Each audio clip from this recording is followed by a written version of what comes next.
everybody. Welcome to the show. And that was our great intro by Mark Burschapper, who unfortunately can't make it tonight due to a bit of a medical family emergency. So we hope everything goes well for Mark. He's not here, but if Mark can't be here, you bring in the next best guy you can find, Mikhail Laxton, all the way from... Actually, he's all the way from Australia, but he's in Ottawa. Hey, g'day. Welcome to the show. We had talked to Mikhail about coming on the show way back when, and I think it was just we were in the lockdown, and we were trying to figure things out back then. But he is here now, and we're so happy to have him. He's an incredible singer-songwriter. Like I said, he is from Australia originally, married a wonderful lady from Canada in Ottawa, and brought all his amazing skills here, and we own him now. You got me. Yeah. So welcome to the show. So we're gonna dive into. We're gonna skip the this week in music because Mark puts that all together, and because he couldn't put it together today, I thought, well, I could do it, but the hell with that. I'm not gonna do it. So this week in music. We want it done right. So I'm sure Mikhail did something this week in music way back in the day. So we'll make some stuff up. So I just want to throw out that I met Mikhail Laxton back when he was opening at the Burdock for Annie Sumi. That's right. And I had never heard of Mikhail Laxton before that. He came out and blew me away. I went, whoa, where'd this guy come from? It was an incredible show. You had Jessica Pearson singing with you. Yeah, the amazing Jessica Pearson. Yeah, incredible. She's been on a couple She's times. been on a couple of times on the show. Yeah. Yeah, wonderful person and singer-songwriter. So, yeah, that's when I met you, and then we hooked up, did some photo shoots and stuff, and then you ended up playing at the Great Hall. That's right. Thanks. Yes. Yeah, so that was an incredible show. You opened for Julian Taylor, and then I saw you, and you performed with Lydia Passard that night from Yes, from that's right, yeah. Dwayne Gretzky and the Au Pairs, Mhm. and then where did I? I think you played again when she opened for her album release. So yeah, fantastic. Yeah, that was awesome. Yeah, she's amazing. I can't wait to work with her again. Yeah, incredible singer. Did you catch the New Year's Eve show that Dwayne Gretzky did? I don't think so. No. It's still on. It's on YouTube. I tell you, go check it out. Those guys smoked Oh, it. they're awesome. Did you see And they that? can play forever. Oh, amazing artists. So yeah. So Mikhail, what's going on? Tell us a bit about what's going on. Oh, mate, so much. Just trying to lose the COVID-19 that I put on during this lockdown. COVID-19 Only pounds. 19. Holy Christ. Wow. COVID-19 pounds. Yeah. I'm about 50. Oh, gee, that's Yeah. you got a long way to go. Well, you were working out. You were working out pretty heavily before, though. I remember you were working out, weren't you? Before that. Me? Yeah. Before COVID, you were sure. paying. You were. Yeah. Say yes. Yeah. I thought you were paying attention to it pretty good. I was running. I started running in the spring of last year, and it was something that I'd never really done before. And one of the first runs I went on, I'm pretty sure I got runner's high, and I was like, "What the hell is this? This feels really good." And I did that pretty much throughout the summer, and then I stopped when we locked down again. So I know it's hard, and especially for you guys, you're a full-time musician, and you're basically, I guess coming from Australia, you kind of had to recraft yourself and into a new audience, and in a sense starting again, though you're not starting because your skill and your talent's there. But what you have to do is you have to work on the audience base, and again, you have to prove yourself again after already proving yourself, which is even harder to do. Because I think one of the worst things I did was I went by a moniker back in Australia.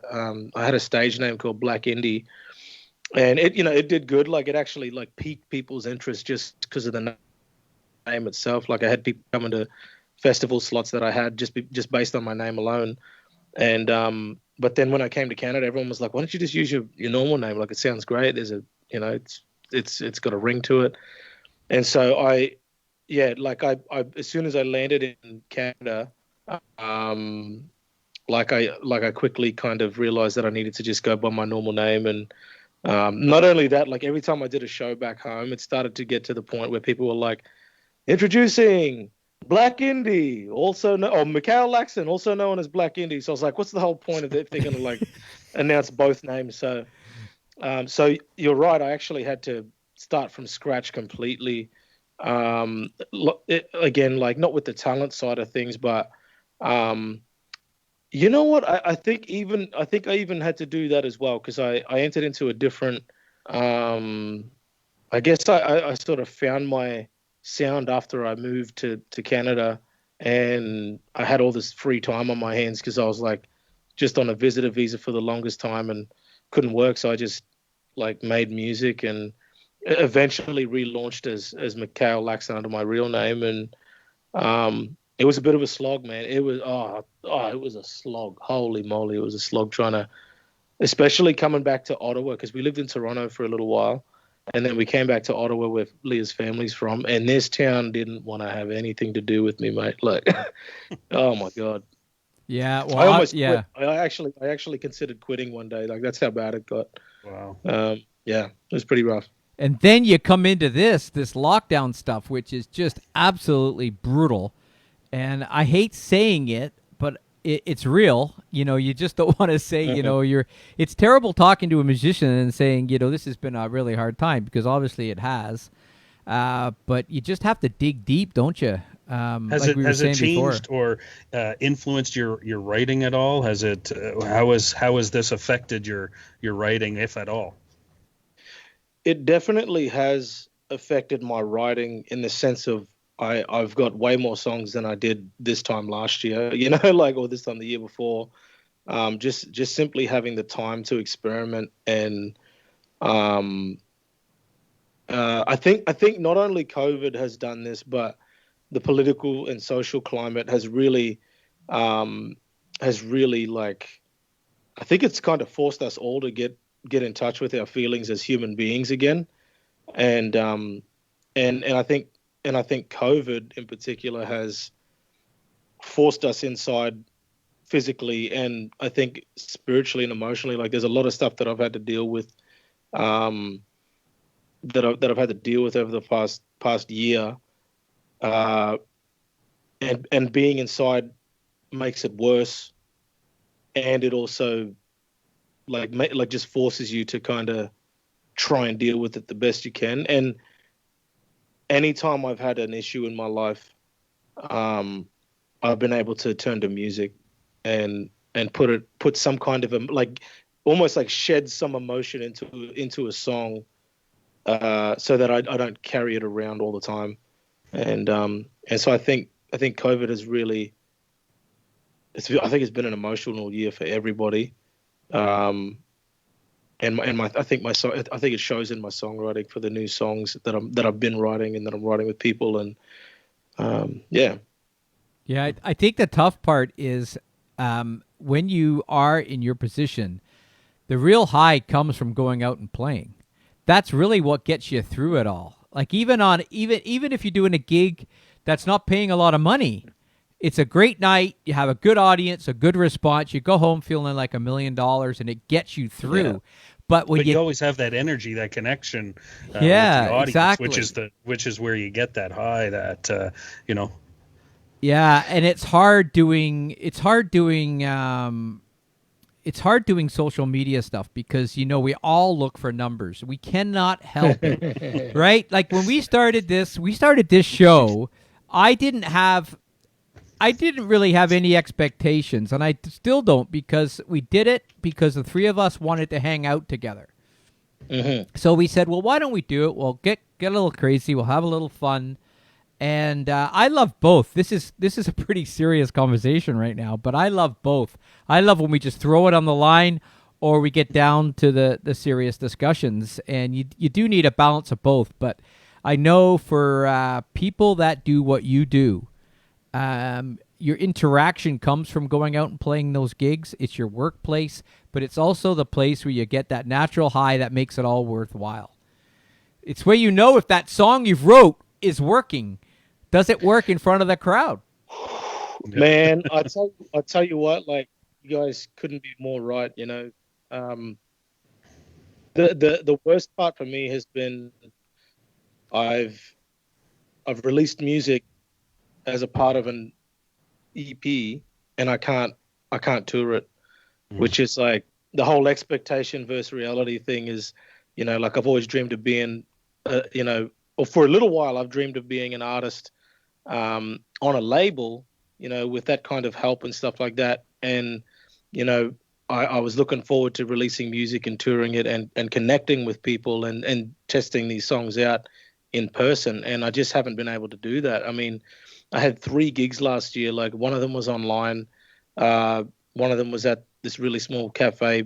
That you know, it was an amazing gig nonetheless. And then I played another show in Smiths Falls, just to a handful of people that, and you know what, like, I went in there and they were like, oh, look, you know, there might be just a handful of people that trickle in throughout the night. And I was like, I don't even care if I get paid. That's what I said to him. I said, I don't care if I get paid. Like, I haven't played all year. And I mean, I know I shouldn't say that, but that's how meaningful playing live to me is. Like, you know, I hope nobody takes advantage of me and said, oh, you would say you'd play for free. But I miss community, man. And music helps me connect with people.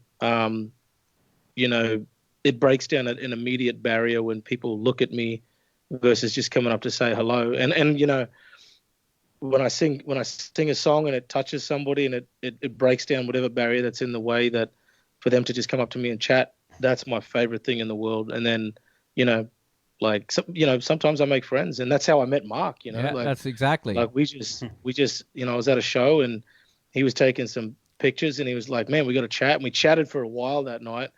And then we just kept in touch, and now I've got a friend, you know. And yeah, well, I think what I search for in people is that there's a kind of honesty and openness that because I'm all about being open and honest, and I throw it all in, right?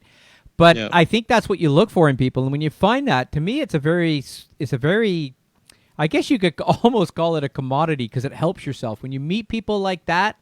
You can fuel off their energy, and they keep you sane. They keep you sane. You know, there's other people out there that feel the same way I do.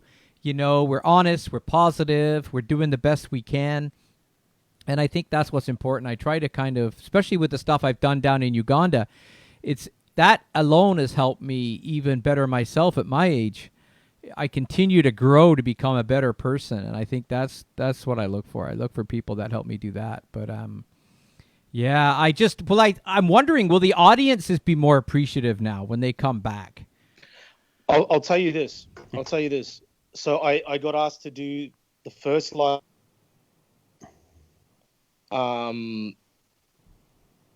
at this place called the Thirsty Maiden, and I have to give them a huge shout out.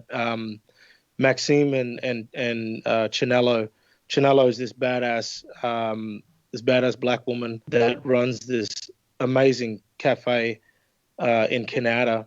It's kind of in the middle of nowhere, but as soon as I met her a few years ago, she was just like, she hit me up on Instagram. She's like, "Hey, heard your music, would love you to come in and play at this cafe."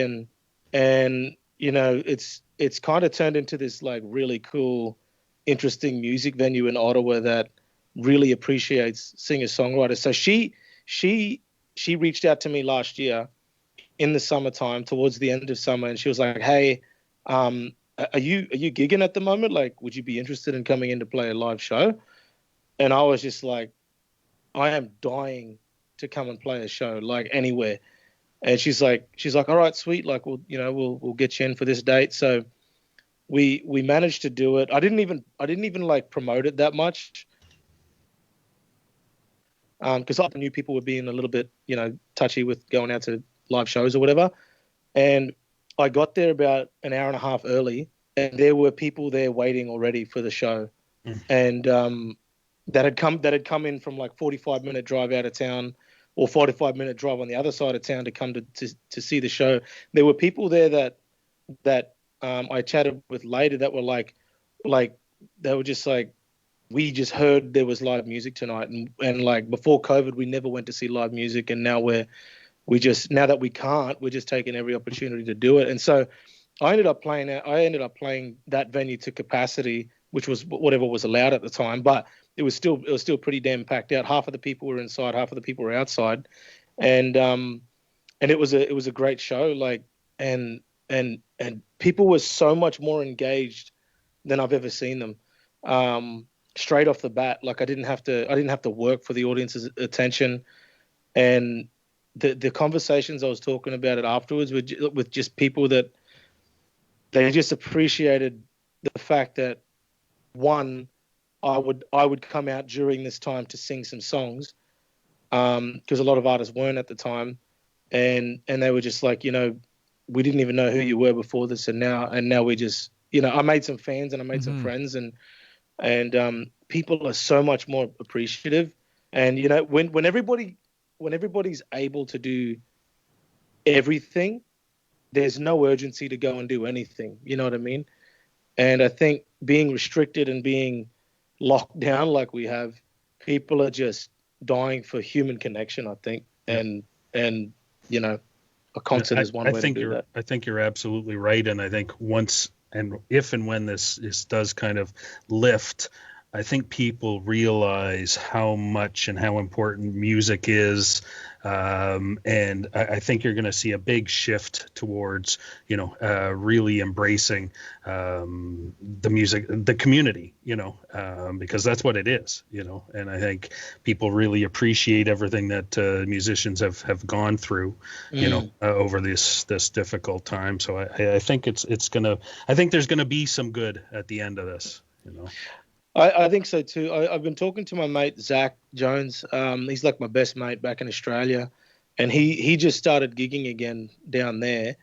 And I was talking to him yesterday, and he was just saying, COVID's almost been a blessing in a way, because it kind of reset the entire industry, especially the live industry, and people are just coming out in droves down there and to see live music and to touch on your point about people like, having a bit more, like people have had to rely on music a lot during this lockdown. Like I remember we were supposed to put out my song Hold On in March last year, and I was in Australia at the time when we were supposed to put it out, and then shit hit the fan, and like my manager was like, all right, I don't know what to do, but we're yanking the plans to release this now. We're going to wait. And I was like, well, how long? And he's like, I don't know, man. The industry has no idea what's going on. And throughout the next months, from like March till July, when we decided to release it in July, the conversations just kept going. Like, I remember calling him when I came back to Canada, and I was like, what's going on in the industry? Like, what are people listening to specifically? Like, what are people listening to? And he had a meeting with all the label, or like a bunch of label heads and people that had the data. And they were just saying people are listening to the stuff they listened to when they were kids. So like there was a lot of stuff that like 90s stuff and 80s stuff. People were listening to that crap like nothing else, man. Even like 80s to the 90s. Keyword like, crap. Yeah, well, I mean, a lot of it was great, and like it was so funny because I was like, I haven't been able to stop listening to stuff that I was listening to when I was a kid. Because it like people were home and they just wanted to be reminded of good times, I guess. And like, man, I was listening to so much like early 90s R&B, like late 90s R&B, early 2000s R&B, some of the rock stuff, just like the popular stuff at the time. And I was just like, man, and everyone else was kind of doing that. And then once June came and things started to look better in Canada in particular, that's when my manager started noticing like people are looking for new music now, and we released Hold On and it's done pretty well, Mm-hmm. So, people have had to rely on music to get them through these times now, and that's been for sure my case too. Like writing and listening to music. I've never listened to so much music in my life, to be honest. Yeah.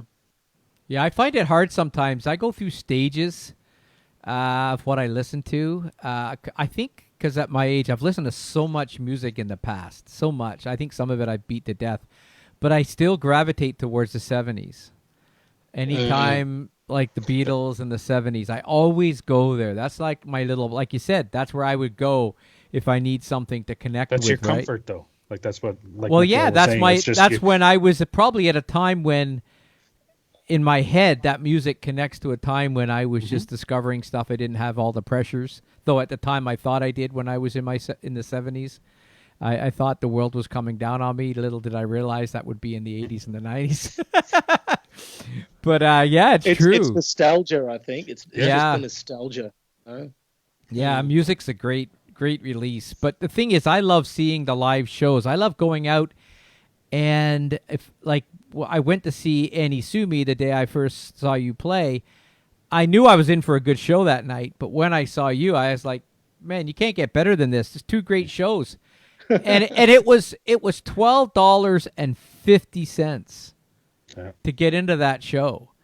And I'm thinking to myself, and I know when the dust all settles, what you take home is and that's when I got thinking about the fact that, we went there, we parked and then took actually the second time I went, I took an Uber. So we paid the Uber, we tipped the Uber, we sat in the restaurant, we had dinner, we tipped the waitress in the restaurant. Then the bartender sells us a drink, we tip him, and then you pay $12.50 to go into the concert, but you don't tip the band. And that's the reason you went out in the first place. It's the cheapest thing on in receipt in your pocket is the ticket. Because the Uber was more than $12.50. And God forbid anyone buy music anymore. Mate, you just blew my mind. But I've never thought about that. But that's it, right? So yeah, and then that's why. So I bought your CDs that night. I gave you the money. Now I rarely listen to a CD.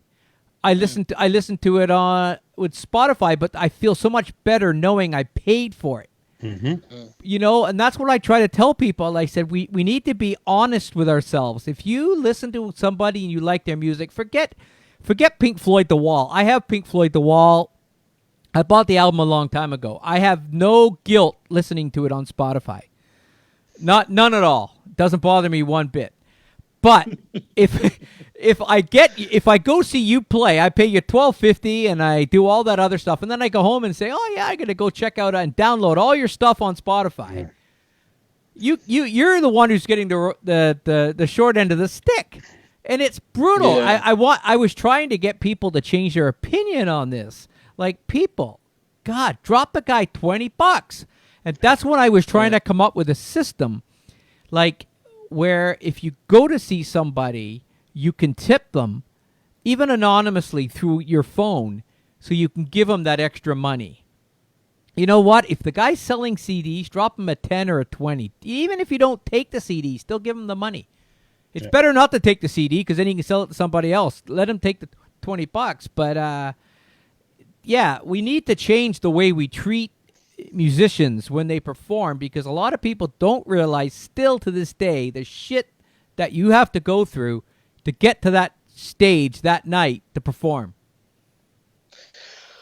Man, I love the sound of that. I mean, I would hope that this pandemic changes that. I would hope that there's a new appreciation for music consumers, that music consumers could have toward musicians. I mean, I've met some mighty generous people that have really appreciated my work, and I've been fortunate enough to meet a handful of people like that. But I mean, I never even thought about that. Like you go out for a night out, and the cheapest thing you pay for is to go see a bloody band. Like, well, yeah, exactly. That's something to really think about, eh? Well, the other thing is this. This is when we started this show, it had a different purpose in the initial beginning. We were going to do this like The Tonight Show, where we we get a hall. We bring in, we could have a caterer if someone wants to cater it. We bring in a local brewery. There's some really nice little halls that hold maybe 50, 60, 70 people, maybe 100 people. And you sell tickets, $20, and the beer guy gets his money. And everyone kind of pitches in for the hall. But we have a hall around here that's like $250. You get the whole hall. So the beer guy gets his money, the food guy gets his money, and the tickets, the artist gets the money. And you support everybody together. Everybody works together. So now you've got the beer company, the food company, and the artists working together, and you put the event on. And then what you do is you sit and talk like this in between the set. And you let the people have some fun. You goof around and you get a little crazy, whatever. But you have a little sing-song with the crowd. But the thing is, you let the guy have a really good set. And the thing is, everybody's going to sit and listen. And I think that's the other thing. When I saw you play, that show at the Burdock, and I give them guys prompts because everybody listens to you play in that place. Yeah. It was wonderful. Sometimes, and then you turn around and you go to another bar and they freaking no one. Talking over It depends on the bar, right? But people got to listen to this shit when they go to listen, you know. Yeah, it's true. But yeah, I think we need to come up with ways. And I think in the future now, we have to come up with ways because it can be harder. There's less places to play all of a sudden, right? And, you know, maybe the key is to look for more of a quality gig than quantity of gigs. Yeah. You know, maybe you say, you know what, I'm going to put on one good show a month. I'm going to put all my eggs in the one show a month. Instead of trying to go out and play this pub, that pub, that pub, I'm going to actually work as my own production company and put the show on. So you call it whatever you want, right? But you find a couple of different clubs and you put the event on. You host it and put it on and bring that whatever. But I think by doing that, you can work on your promotion a little bit more than relying on everybody else. Because you know when you play at a club, a lot of times they're not really promoting you. You still got to do your promoting, but you might as well promote yourself as the one who's putting on the show. And then you have full control. So, but if you team up with people, I think that might be something for people to look at in the future. I know when we used to play, you'd show up at the bar and you expect a crowd, you know. Because let's say, for example, you play Friday night at a club in Ottawa. Everybody shows up. Great night. Everyone's happy with you. And then the guy says, can you come back next week? And you say, sure, I'm in. But next week, your friends aren't coming back on Friday because they just saw you. They saw the show, yeah. You know, so you got to... They know what to expect, yeah. Crappy friends. Yeah, well, friends. They can't afford the babysitter. Yeah. So I don't know. There's we keep working on ways, and then COVID came, so we couldn't do our show. So eventually we will. But it was just supposed to be, you know, almost more of an event where you can, like you said before, bring the community together, like have different people within the, you know, and just create this. The problem with you is you're trying to make money at the same time and also promote yourself and promote your music. Whereas, for example, Tim's band Pearl Jam, they're not putting out. Holy Christ! Sorry, hang on. Something weird's going on here. That's all right. What is happening? Oh, you started the feed. There we go. We can hear ourselves. Oh my God! Sorry, there we go. Poor people have to listen to me twice at once. My poor wife. Anyways, I tell you what we'll do. Let's dive into some stuff here. Let's have some fun, and then we'll get back to more questions. It's coming back. There we go. They're here. So let's dive into the tickle trunk. Tickle. I was gonna say trickle. Are you familiar with Mr. Dress Up, Mikhail? Who? Mr. Dress Up. No. See, you wouldn't know. He was a guy who had a Canadian kids show on years ago, and right. Yeah, anyways, I'm not going to get into it. You're going to have to Google that one. You're going to have to Google it. So anyways, let's dive in here, folks. The tickle trunk. See, there's live music. What are you talking about? The tickle trunk. All right, let's see what we got in the tickle trunk. Knock yourselves out. This is a great summer project here. Breast implants. This is something you can do if your bra's not fitting anymore because COVID, you put on a few extra pounds. Don't throw it out, ladies. Decorate the backyard. Yeah, I like that one. That's wild. There's quite some big pots there. This is great. Waxing has got a lot easier for the ladies out there.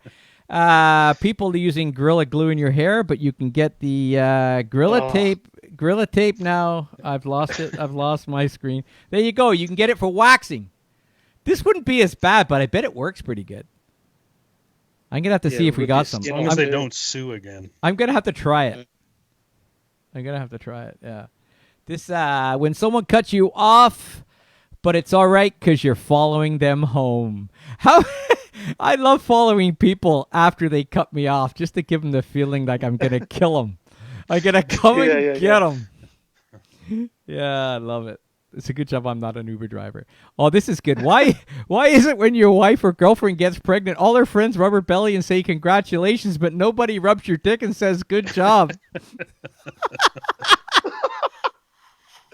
It's true. Goodness. It's true. We do all the freaking work. Oh boy. We do all the work. Yeah. And what do we get? No one gives us Where's a belly Lisa's rub. face palm?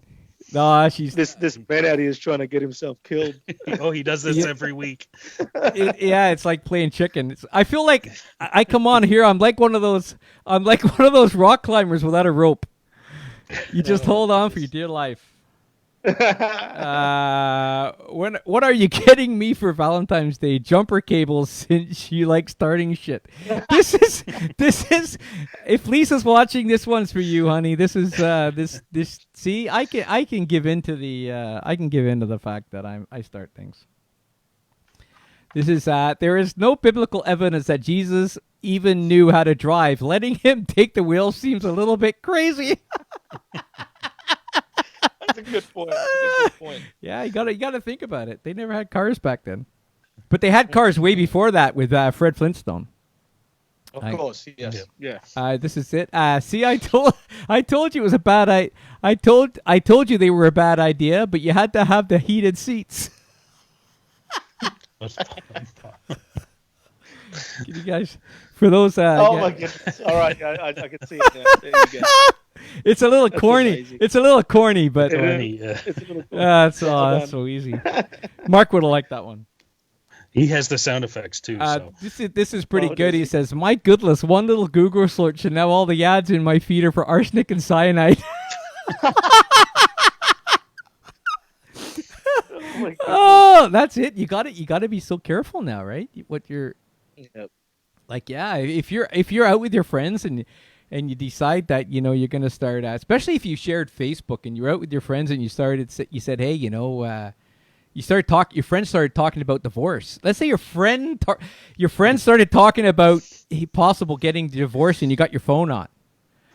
And then your phone, because does it really know who's who and what's what? And all of a sudden, your phone lights up with ads, divorce. the sponsor feeds. Your wife's looking over your shoulder, going, "Hey, what's going on? What are you talking about?"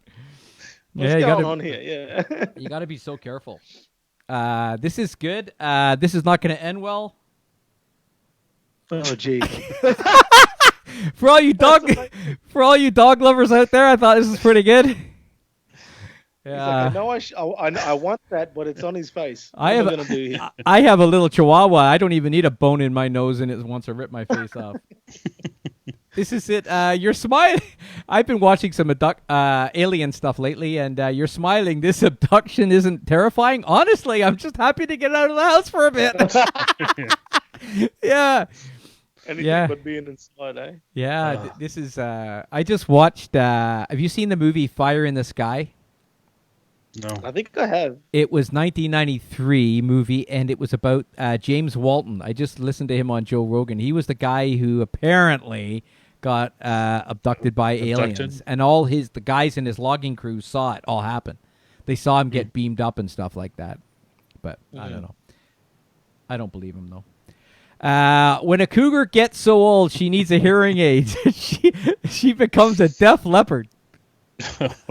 There's your 80s rock. I guess it was 70s rock. Yeah, that's there's a good dad's joke there for you. And that might be the last one. I don't know. Oh no, this is true. Because I've been trying to get donations for Lego. This showed up in my feed. I kid you not. I had to share it. Bible Man. Bible Man is for ages 4 and up, and it says Master of Mean Building Block Set. This is a real thing that people could buy. But I thought if you bought that, why does it need a choking hazard? Someone should be looking out for you if you're buying this thing. But yeah, I thought that was incredible. I've never heard of it, and I didn't want to Google it because one was enough. And roses are red, but something's wrong. I meant my one. Oh no! That is amazing. That is so good. This is all stuff that comes in my feed. I wasn't Googling. I did do what's it called? 23andMe. 23andMe. I have done that, and it hasn't changed my life one bit. I think that's the last one. And then, oh no, they are moving to the red zone. Release the blizzard. Exactly what they did here. Yeah. We were talking about this earlier. What's with the red zone? Why is it the red zone now when we're going out again? Shouldn't it be yellow zone? Because we're not. It's not a full free for all. We're still quite restricted. So it's the high end of the. So Tim said that after like the next step up from red is the gray, apparently. Correct. Yeah. So gray is bad. Yeah. Gray is really bad. Than red. What's worse? There's the total lockdown, like the stay at home. What color's that? What could be worse than that? Well, it doesn't have it's just, where is it? When there's no color left. Of all the colors. They ran out of colors. I got to know what's after gray. I really do. I won't sleep tonight if I don't know. It can't be a color. Code blue. Isn't code blue when you die? Code blue is you're out of breath. So it's green is prevent, yellow is protect, orange is restrict, red is control, gray is lockdown, and then it just says stay at home. Now it's in a white box, so I don't know if that helps out at all. Snow, blizzard. Yeah, yes. White. Yeah, blizzard. It should be like fuzzy noise, like the fuzzy noise when, like in Poltergeist, they're here. Yeah, I really don't know. I don't know who came up with that chart, but someone should give them a review. And so yeah, that's it for our tickle trunk. Tickle trunk. There was some good stuff in there. We could run through the tweets real. Let's run through the tweets real quick. Let's see what we got. Oh, this is really good. This is anybody who is following the impeachment. If I ever commit a major crime, I really hope the jury is made up of the people that helped me commit it. What a show, eh? What a show. Is that a real tweet? Yeah. Yeah. That's the guy from that's Colin Mockery from Colin Mockery. Whose line is it anyways? Yeah. I thought okay, right. Yeah. I sure hope. Did you expect any other end result though, Mark, really? No, not at all. Okay. No. It's all just, but yeah. You knew that was happening. Punk. So this is a bunch of people commenting on the world is fucked and I'm pissed. That's Punk. Emo, the world is fucked and I'm sad. Goth, the world is fucked but there's beauty. And ska, the world is fucked but I have a trumpet. Oh, it was really good. Music saves the day again. Yeah. Yep. Man, I haven't heard a ska band in a long time. I don't know a live if one. any. There aren't too many. Like yeah. I remember seeing the Mighty Mighty Boss Tones and a Real Big Fish and like some excellent bands. Australia really got into it like about eight or 9 years ago. 6 or 7 years ago. Like it was. Yeah, you couldn't go to a decent venue without seeing a ska band. Awesome. Yeah. It's White Lady asked if she could go in front of me at Starbucks today, and I said, no, it's Black History Month. And she said, "Okay, I'm sorry." Why is she saying What is that? happening here? Is somebody calling me? Not me. Sorry. Somebody wants to be Okay. answer the call, and we'll put him in. Surprise guest, yeah. It's a Facebook call. Oh, that's good. It's all good. Took a call from a patient whose birthday was 0420 1969. I had them repeat it 3 times. 42069. I don't know if you get that one. I do. Canada, we have universal health care. Me, cool. Can I go to the dentist? Canada. No, that doesn't count. Yeah, they don't count that health care, but not dental care. Sorry, folks. God, if they covered so dental freaking- care, that's dental crazy. care, they want you to go every 3 months for a cleaning now. Yeah. Isn't it getting a little out of control? Well, they said because they can't do as like they still can't use some of the equipment, like the high pressure scalers. They couldn't use, so I don't know if that's opened back up now. Oh, or... they can't spray the water because all. Exactly. So. Wow. That's nuts. That's absolutely nuts. Yeah. Let's go back here. So let's dive into more of this music. So where can we get your music? Where can everyone get your stuff? So we can. We got iTunes. Can you go to iTunes yet? iTunes, yeah. Apple Music, Spotify, Tidal, Deezer, all the Amazon Music, all the places. Yeah, that's All the pretty much- that's socials, pretty much it Facebook. now, We can go to Instagram. So we want everyone to get out there and check that out. Go listen to the music. YouTube, a bunch of stuff on YouTube. Some good videos on YouTube, and it takes you right back because one thing we didn't mention is that you were on The Voice in Australia.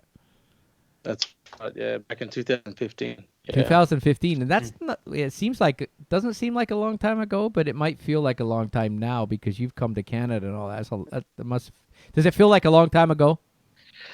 Yeah, it kind of does. I mean, it was an interesting experience for me because I went in with a very different mindset to pretty much everyone else that was there. I mean, I'd like to believe that, but like I actually had no interest in doing it when they called because I was actually asked to join the show a couple of times, and I kind of sat down and I was like, oh, this is really nice, but I'm kind of doing everything I want to do with music right now. Like I'm touring, I'm playing shows, I'm getting great paying gigs, and so I was kind of like, it doesn't really matter that if I do it. So, I mean, I think that mindset, I eventually obviously decided to do it, but I think having that mindset where it was like, that was kind of when we were filming it, I was in and out from this tour that I was.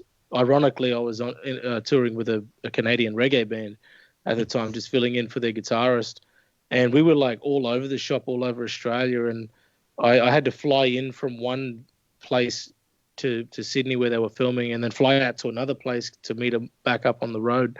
So I was only there for like a day or two at a time and for filming. And it didn't really seem, at the time, it really didn't feel like I was really doing that much different, like nothing really had changed. And then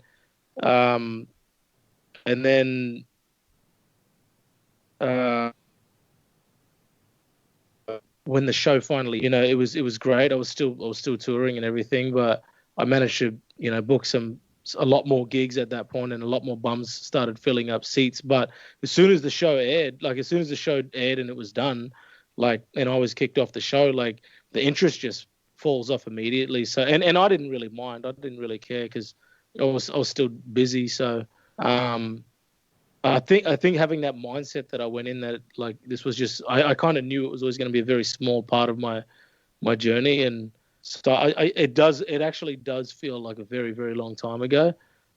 Funnily enough, somebody texted me today through Instagram, just out of the blue. I don't even know this person, but they were just like livid. They just watched my voice journey somewhere, and it was think it was the battle round where I lost, but I got picked up by another judge, and this person was just like so angry, like it was funny. She was pretty funny, but she was just telling me like, you won that bloody thing, and she was like, absolutely, it was like a good novel writing about it. So I had a good chuckle just before I jumped on the podcast reading it, because I was like, that's so funny, like that's like not even a part of my life anymore. And but people still go back and see this stuff, right? Yeah, that's right. Wade, it was really funny. Wade has a question. He says, ask him about Ricky Martin. Oh, mate. Oh, mate. Okay, so Ricky Martin. I wonder. Wade, I'm going to ask you a question. Wade, have you been to one of my shows? Because that's an interesting question. He lives in Australia. Okay. Yeah. So I met Ricky Martin on the show, obviously the day that I got accepted onto the show after my audition. And during the filming of it, like mostly when we were waiting for things to happen, like waiting for a schedule to start, some of the artists would come out and hang out with us. And Jessie J was one that really gave a lot of her time just to hang out with the contestants and just like chill and chat. And Ricky Martin had his kids there at the time, and so he was pretty busy, but he would stop in and do this thing. But Ricky Martin and I had this little bromance where, he obviously wanted me to be on his team at the beginning, and I went with the Madden brothers, and then Delta stole me the second time around, and like just on the side when we were waiting for to go on stage and whatever. I remember this one, like we started giving each other hugs every time we saw each other, and the last night I was there, I was waiting backstage to go on for the last battle round that I was doing, and I looked over in the dark. I was just leaning up against this wall in this corridor, and at another entrance where the judges came through, I could see Ricky Martin, and I looked at him, and he looked at me, and I was like. He looked at me and he's like, you want to hug? And I was like, yeah. I was like, let's go. and we hugged. It was so funny because we hugged. And then we like something happened on the stage and we were watching it. And like about 30 seconds later, I realized we were still holding each other.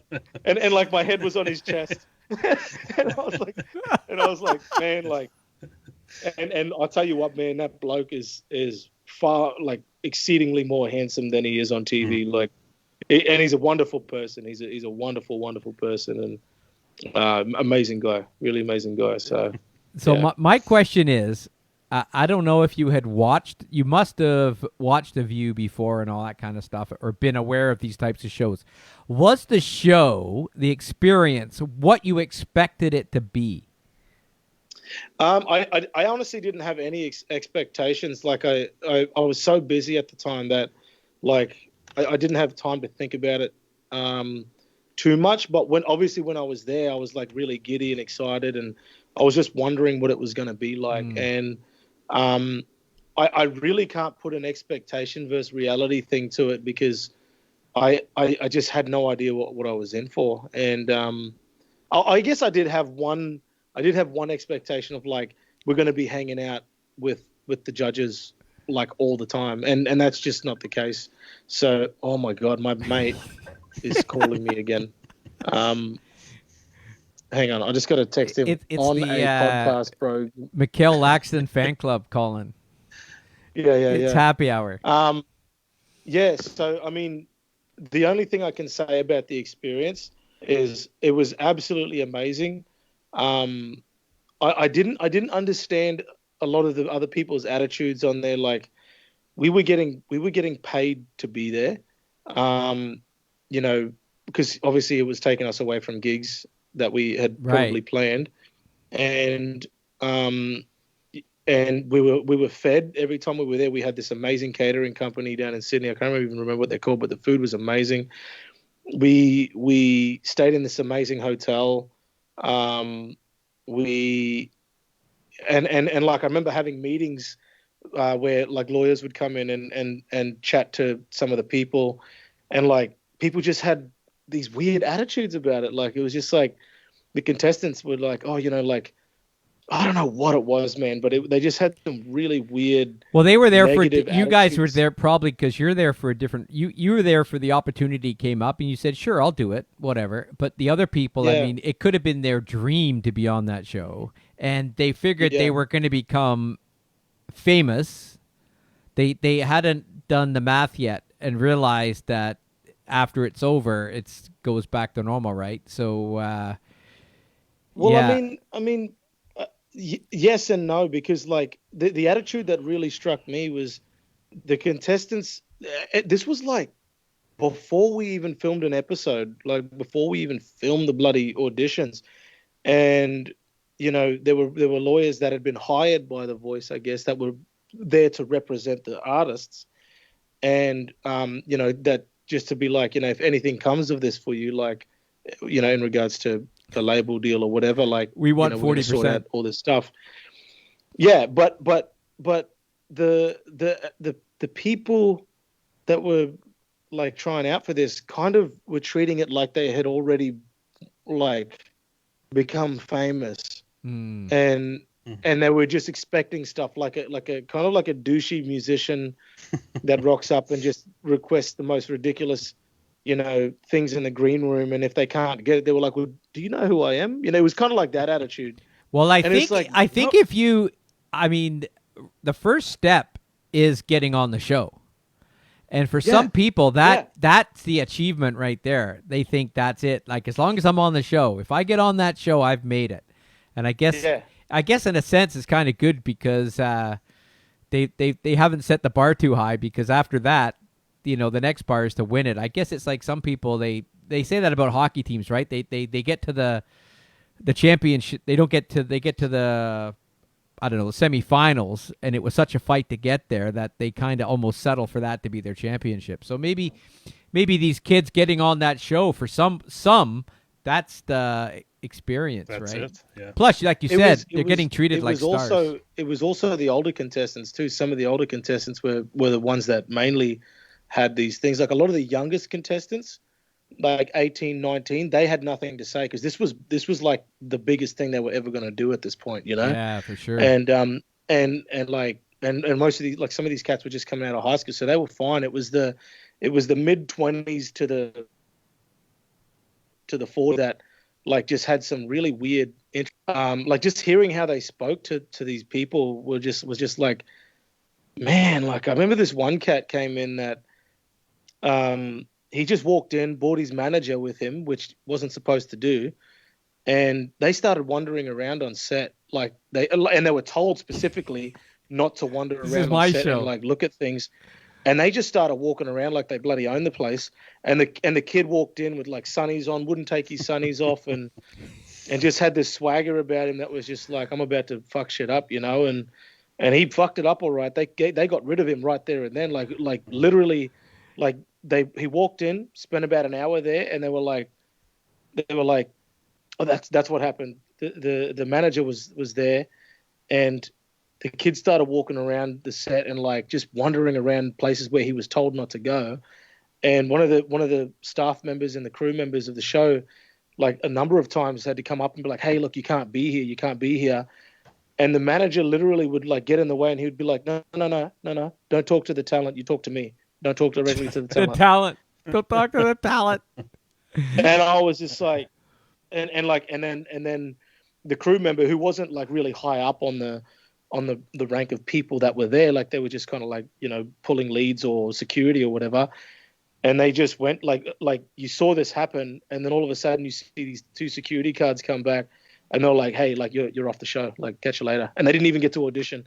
Wow. And that's how bad it was. Like, just because like to me, like people that had the attitude that were like that, I'm sitting in the room listening to them like whinge, and I'm like, what's going on here? Like, they're feeding us, they're paying us, yeah, they're hosting us in an amazing hotel in downtown Sydney.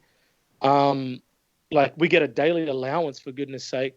They're literally putting us on national TV. We don't have to do our hair or makeup. They're dressing us. What else do you want? Like they were just like, oh, now we're on the show. Like, like people were complaining about not having enough airtime, and like, you know, I felt like my audition like was really quick. Like, how am I supposed to get followers? It's like this ain't up to you, buddy. Like, yeah, you yeah, get they're what you're paying given you. and that's it. Well, Man. you Like, are. You're part of a show. It's like I've always said that about American Idol too, and all those shows. Like, yeah, they're looking for a certain type of character too to make the show sell, right? Like if you get certain situations, certain stories, the heartwarming one, or the, you know, the guy who lost both parents, or whatever that story is, right? That's what sells tickets or viewership, I guess is what it is. So they're looking for that. So if you can bring that to the table, but sometimes the clown gets through too. Sometimes they can use a clown. And yeah, absolutely. If you can't How sing, do you think I got through? Nah. yeah, that's how you got there. Yeah, Oh, nice. that's awesome. Well, I'm so glad you came out tonight and spent some time with us. In not that you were going anywhere else. It's like I didn't have anything. What else am I gonna do? Mikhail canceled 2 shows tonight to be with us. It's fantastic. Thanks for being here. No, but it's true, and we hope, we can't wait for you to get back to Toronto so we can interact and see some live music, hear some live music. I mean, yeah, I just hope people do turn around when we finally get out to see artists play, that they get behind the artist. They realize, I think we as fans to the artists owe them something now. I think, you know, we need to support them, but we need to change, like I said before, how we approach a concert, how we approach. I mean, people will go out and spend $300 plus on these artists that have already made it, right? They bring these huge shows to the Air Canada Centre, you know, different places, and then they can't be bothered to go out and see a small show. And if they put themselves out, they would realize that the small show is better. And when I say better, it's that the interaction, the performance. I mean, obviously you got to do a little bit of homework. But it's tough out there today. Like there's a lot of competition in the music business. I know, like, I've seen so many shows or saw so many shows when I was out photographing that just blows your mind, the quality of artists. And so there's no excuse that people can't find it. You just got to look for it. Unless you go to you go to the corner bar where they're all drunk and there's just someone in there just playing old Neil Young songs on his acoustic and he's only there for $20 and free beer. Then, okay, you got to separate yourself from that. But when you go to Toronto and these cities, there's some amazing clubs and amazing artists playing that you can't go wrong. Yeah, people got to get out. But anyways, well, we might be shoveling in the next day or so. You're shoveling tomorrow. We know that. You got a ton of snow in Ottawa. Yeah. What time's it stopping? 10 o'clock? Supposed to be, yeah. I think it's stopped already. So, the weather tonight in Ottawa is brought to you by Mikhail Laxton. He'd bring the you could do the sports, but there is no sports right now. Yeah, that's right. Yeah, yeah. Yeah. Thanks for having me. I really appreciate this. It's given me something to do on a Tuesday night. So that's wonderful. I mean, yeah, Tuesday night, the busy. We picked the night of the week that's usually got the less going on. You can never get a gig on a Tuesday night. No one's booking you on a Tuesday night. If they are, there's something going on. Yeah, Half Price Wings and the Mark Robinson Band. So, yeah, well, again, thanks for coming out. Good luck with your next gig whenever that comes up. And hopefully you get to Toronto. Go check him out, Mikhail Laxton. Go check him out on Instagram, Facebook.